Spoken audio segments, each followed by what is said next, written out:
Welcome back to the Deep Dive. Today we are tackling a giant. Yeah. And I don't use that word lightly. Yeah. We're looking at a man who was literally crowned the Manager of the Century by Fortune magazine in 1999. It's a title that carries a massive amount of weight, and honestly, depending on who you ask, a fair bit of controversy, too. It really does. We are, of course, talking about Jack Welch. For 2 decades, he ran General Electric GE, which was, one of the biggest, most complex, and frankly, most bureaucratic companies on the planet. Mm-hmm. But what makes this deep dive so interesting is the specific lens we're using today. We're just reading a standard American biography. We're analyzing Welch through the perspective of Vikram Kromadit. Right, the prominent business tycoon. And that shift in perspective really matters. Kromadit met Welch twice in Bangkok, and his analysis treats Welch less like a celebrity CEO and more like a master of organizational art. Organizational art, I like that. It sounds a lot more elegant than, corporate raider. It is. Kromadit views him as someone who didn't just manage a company to make money. He fundamentally re-engineered how human beings work together in large groups. He forced a dinosaur to dance like a startup. And that is our mission for this deep dive. We want to understand the mechanics of that transformation. How do you take an ancient institution founded by Thomas Edison, the definition of old money establishment, and make it agile? Yeah. And more importantly, what can we learn from his philosophy?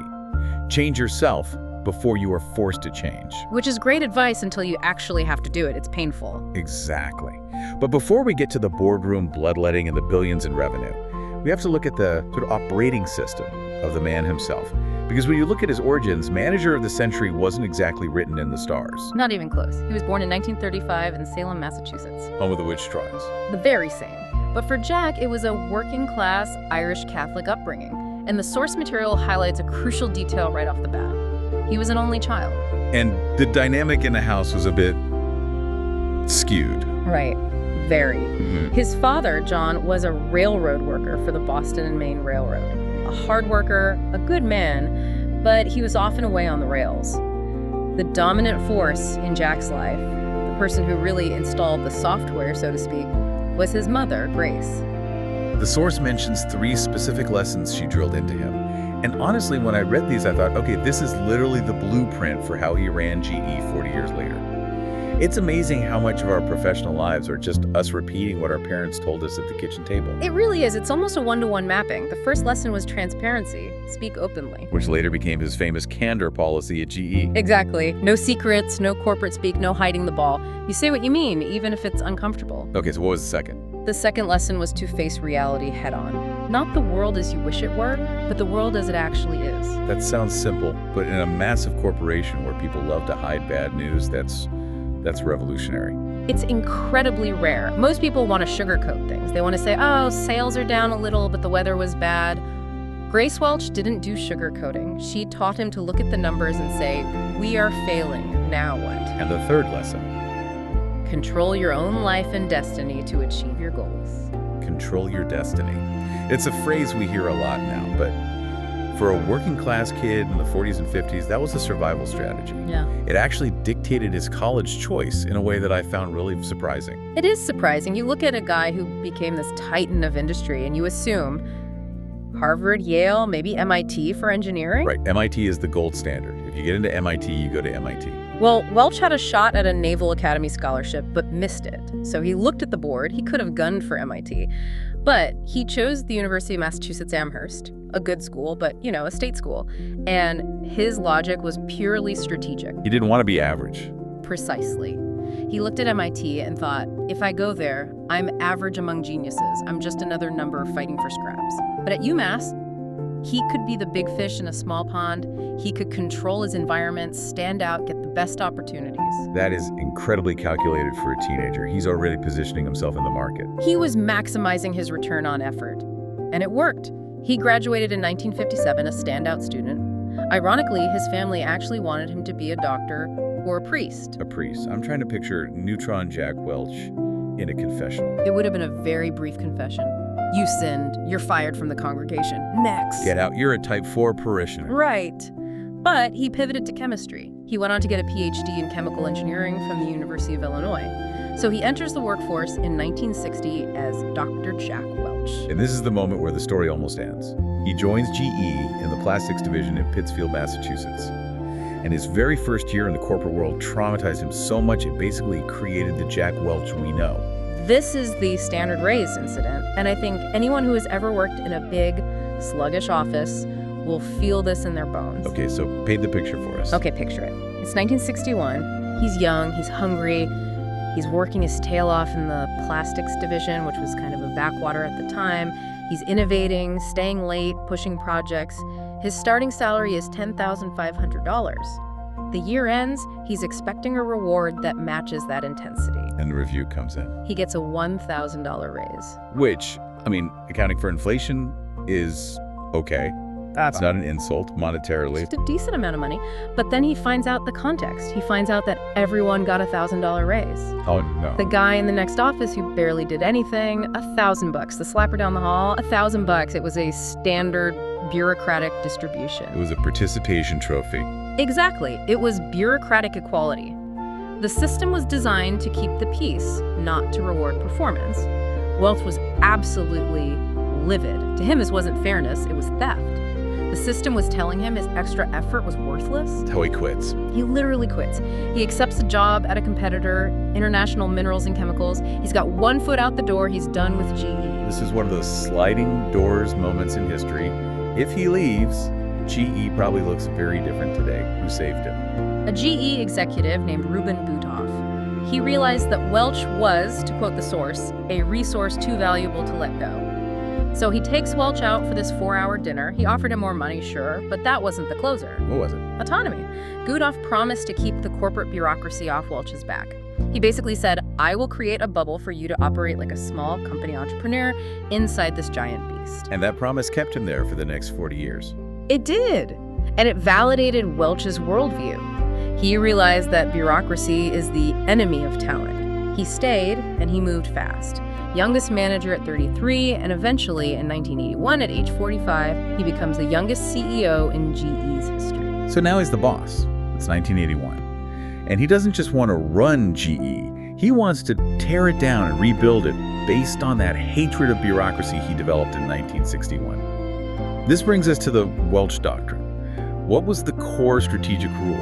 It was brutal in its simplicity. He looked at GE's portfolio, which was a mess of everything from toasters to jet engines. And he said, we are only going to be in businesses where we can be number 1 or number 2 in the global market. That's it, number 1 or number 2. That's the rule. If a division was number 4, fix it so it becomes number 1 or 2. If you can't fix it, you close it or you sell it. No room for pretty good. No room for mediocrity. In the old days, being big was seen as safe. It was a buffer. Welch saw size as a trap. He thought it made you slow.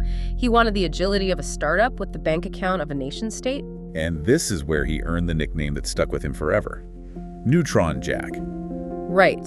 The media coined that. It refers to the neutron bomb, a weapon designed to kill the people but leave the building standing. That is a devastating nickname. It is, and it was meant to be critical, because to achieve that number 1 or 2 status and to cut the bureaucracy, he went on a rampage. He sold off nearly 100 businesses. He slashed the payroll. We're talking about massive numbers here. Over 100,000 employees let go. He stripped out entire layers of middle management, the people whose job was just to check on other people. Looking back, was this just cruelty or was it actually necessary?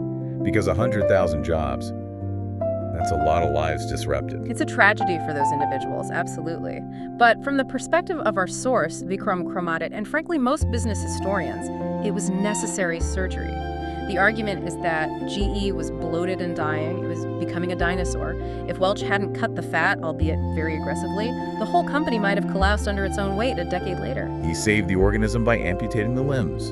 And he didn't just cut, he pivoted. He changed what GE was. He realized manufacturing making the actual toaster was a low-margin game. Anyone could do it. So he pushed heavily into high-tech services, medical devices, aircraft engines, and finance.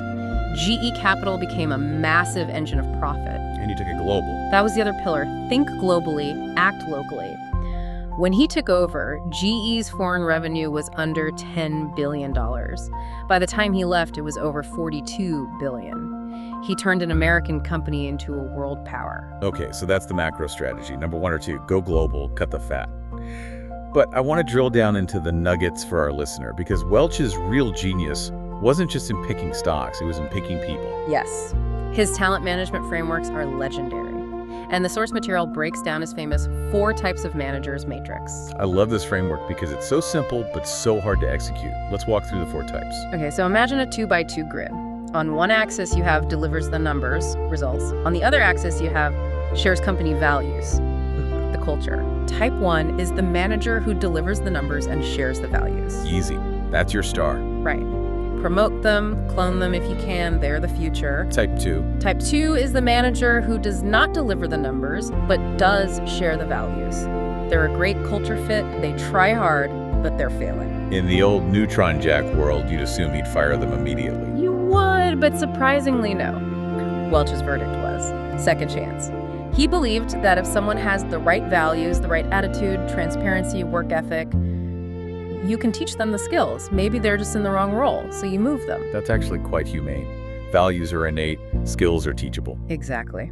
Then we have type 3, misses the numbers and does not share the values. Okay, that's an easy firing. Go on. Don't waste time. They aren't helping anyone. But now we get to the dangerous one. Type 4. The type 4, this is the one that kills companies. The type 4 manager hits the numbers, they crush their sales targets, they bring in revenue, but they do not share the values. They are toxic. They backstab. They hide information. They treat people like dirt. The brilliant jerk. Precisely. And in 99% of companies, what happens to this person? They get a bonus. They get promoted. Because the CEO is afraid to lose the revenue. Oh, that's just Jim. He's difficult, but he brings in the big accounts. Correct. And Welch said, you have to fire them. You have to fire your top performer. You have to. Welch argued that keeping a type 4 destroys the organization from the inside. It's a cancer. If you keep them, you are sending a message to everyone else that the values are just a poster on the wall and that the only thing that matters is money. Once people believe that, the culture rots and eventually the company fails. That requires incredible courage from leadership. To look at a guy bringing in $10 million and say, pack your desk because you're a jerk. It does. But Welch believed culture was the true competitive advantage. You can't let a virus stay in the system just because it's efficient at one specific task. He also tried to systematize this with things like workout and Six Sigma. We hear these buzzwords, but what do they actually mean? Workout was fascinating. It was basically a bureaucracy-busting town hall. He'd put managers in front of their teams, and the workers could suggest any fix. And the manager had to make a decision right there. Yes or no? No, let me get back to you. No, I need to check with corporate. Immediate accountability. It terrified the bad managers and empowered the workers. And then Six Sigma, which he adopted from Motorola, was about rigorous quality.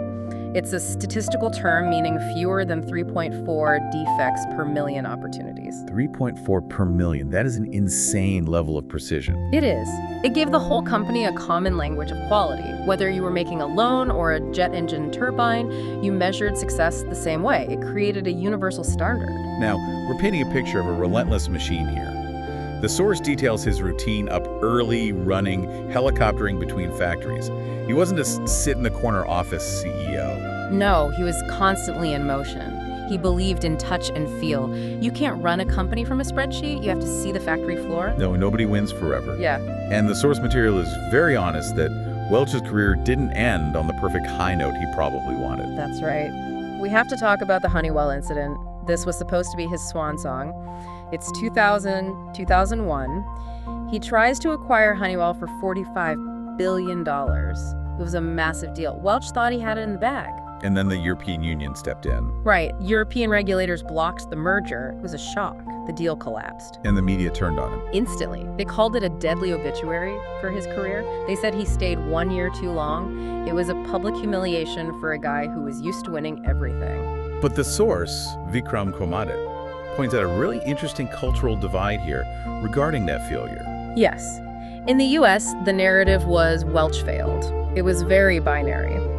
But Kromadit notes that in Asia, Thailand, Singapore, Japan, India, the business leaders didn't really care about the Honeywell deal. Why not? They were pragmatic, they were looking at the body of work, they saw 20 years of massive growth, the leadership frameworks.